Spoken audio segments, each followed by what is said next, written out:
صباح الخير شباب. احنا تملي في سقارة. تملي هتلاقي منظر الصيادين في سقارة. الصيادين دول قاعدين على مراكب من البردي، من جذوع ورق البردي. تمام. فيجي الجست مثلا يسألك يقول لك ايه، الله هم كانوا بيستخدموا البردي ده عشان يكتبوا عليه ولا كانوا بيستخدموه علشان يعملوا منه مراكب؟ انت لازم يكون عندك اجابة.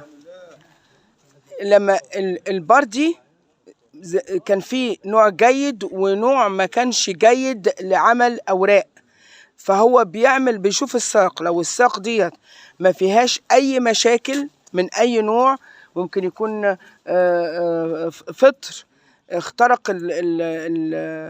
الساق بتاع البردي فما يقدرش يستخدمه عشان يعمل منه لفائف، فقوم يعملوا ايه، ياخد الساق دي يجمعها مع بعض ويروح عامل بيها مركب من مراكب الصيد.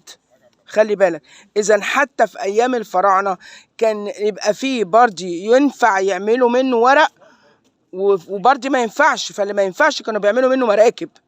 تمام. دي لازم تبقى مهمه جدا، لان دي بتيجي في دماغ الناس، هما كانوا بيعملوا كده ولا بيعملوا كده؟ دي معلومه يا ريت تستفيدوا منها. شكرا جزيلا.